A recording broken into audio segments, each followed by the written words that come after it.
Welcome to India Today SoSouth. I am Mahesh Chitnis. In a big development in Karnataka, Governor Thaawarchand Gehlot has given permission to prosecute Chief Minister Siddaramaiah in the Mysuru Urban Development land allotment case. The governor had issued a show cause notice to the CM last month, directing him to reply to the allegations against him within 7 days.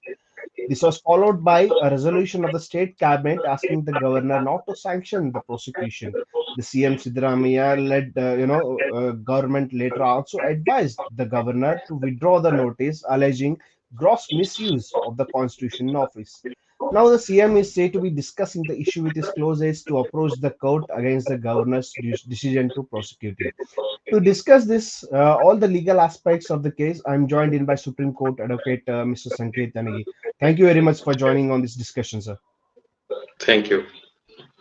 So, if you could just break down to our viewers what is this prosecution means to CM Siddaramaiah and how it is going to affect him. The provision of law, more particularly the Prevention of Corruption Act, where there is an offense alleged for corruption, it has to be prosecuted and the investigation has to take place under the provisions of that enactment.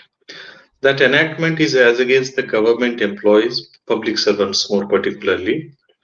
Any public servant against whom the prosecution need to be initiated, there is a prior sanction which need to be obtained from the appropriate government. That's what the law mandates. Just like that, anyone cannot file any complaint as against any public servant merely because there is an offense committed or something is alleged during the course of discharge of the official functions. So there is an embargo which has been imposed under the law. Now, there is a difference between an investigating agency investigating some case wherein they find some material against the chief minister and then they are seeking also to prosecute against or to investigate against the chief minister. Then they are seeking some sanction or lawful sanction which is required, prior sanction which is required under the law from the governor. And there is also a difference between a private individual seeking a sanction as against a public servant from the governor's office. So here is a case where it is not a investigating agency during the course of investigation in any other matter is seeking sanction against for prosecution against the chief minister. It is a private individual who is seeking sanction from the governor in order to file a complaint to initiate the prosecution, and that's what's the prior requirement of law. And now the materials which were placed before the governor's office for consideration of the request positively for sanction has been already considered by the governor's office, and that decision has been taken by issuance of prior notice to the chief minister, and he has replied, and the government also has replied. Materials were supplied by them as well, and the governor prima facie is of the opinion that there is some material which requires an investigation, so he has granted a sanction. Mere grant of sanction is not completely proving a case. It is just an approval to go ahead with an investigation to find out the truth. It is a fact-finding exercise which need to be taken up by the parties concerned. So now, based on the sanction, the party would be, that it's a private individual here in this case, would be entitled to approach the court through the private complaint that is called as the PCR. He has to present a PCR along with a copy of this sanction, wherein the court would be able to look into this matter. Because if there is no accompanying sanction of the government, then the court will not look into, because it is a case against a public servant. So the sanction would only enable the complainant to present a complaint, enable the court to look into this complaint. And again, the court will have a different exercise to be carried out, like the court may be of the opinion that there are materials which need to be gone into on its own. It may instruct the parties, direct the parties to step into the witness box, record a sworn statement, produce all the documents by way of evidence, prove their case in order to satisfy itself. The court has to satisfy itself to take the cognizance. This is one mode of taking cognizance by the court after recording of the sworn statement in a private complaint. But if the court is of the opinion that there are some materials which require an investigation, the materials which have already been placed may not be sufficient, or it can have certain intricacies, legal and complicated procedural intricacies, wherein the role of investigating agencies would be a must, a necessary. then in that case the court may refer the matter to the investigating agency to look into these allegations and investigate the matter and file a final report before the court. So in a case where it is referred to an investigating agency, the investigating agency has to receive the papers from the court and they have to register the FIR. And once the FIR is registered, they will register it as like another criminal complaint which has been presented to them. In which event, they may issue summons to the chief minister, they may call him and they may summon certain materials. They may do all the exercise which are permissible under the Evidence Act. But the question that would again continue to be valid is whether any arrest takes place at this point. No. My answer would be no. Because it is different from the earlier case of Yediyurappa, wherein there was directly an allegation against the former Chief Minister, Mr. Yediyurappa, that he has misused his office, abused the process, and then denotified the land which contains his signature directly. And there is no direct allegation against the Chief Minister in this case. And it is an indirect approach or indirect attempt which has been made by the Chief Minister is the allegation or abused his official position, but ultimately he is not the beneficiary, is the contention of the parties.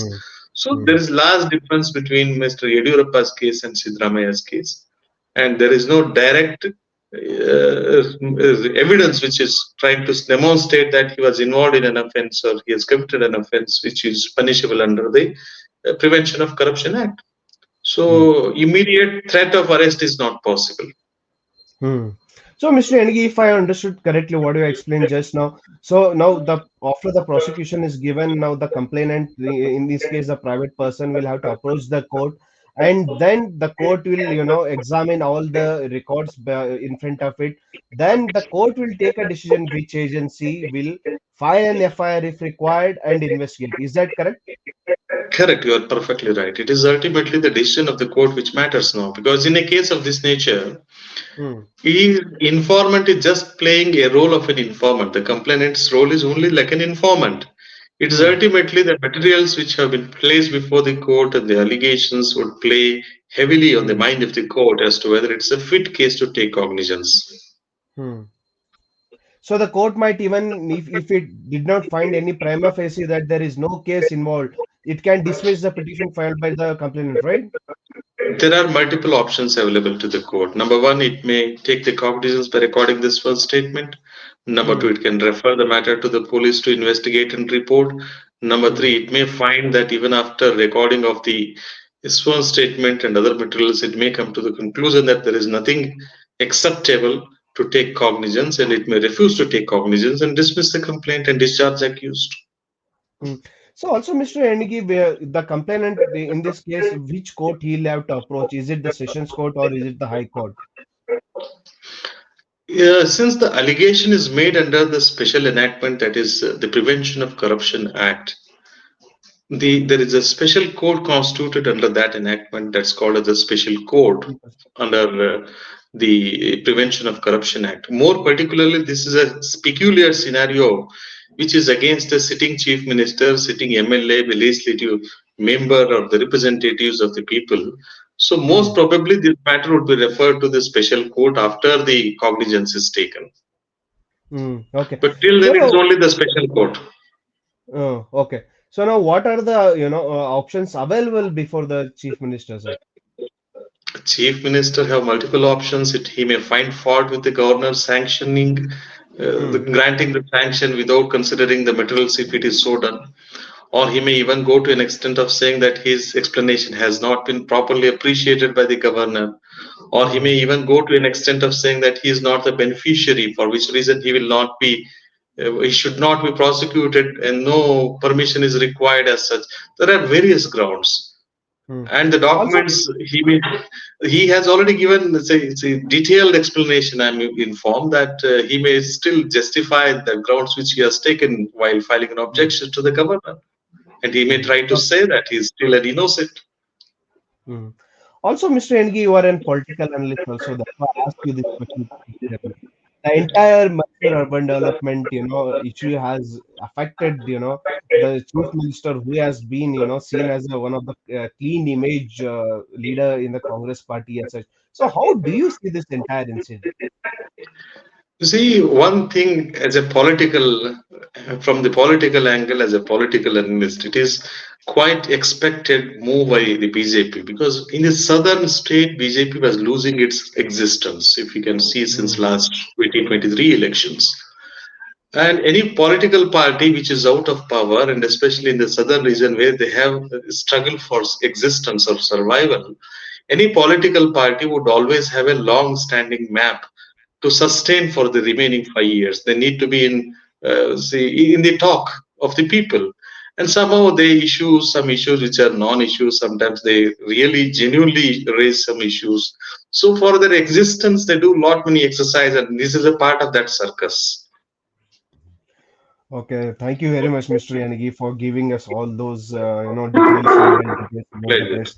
Thank you very much. So now the ball is in the, court, which will decide the fate of CM Siddaramaiah. Keep watching India Today SoSouth for more news and updates.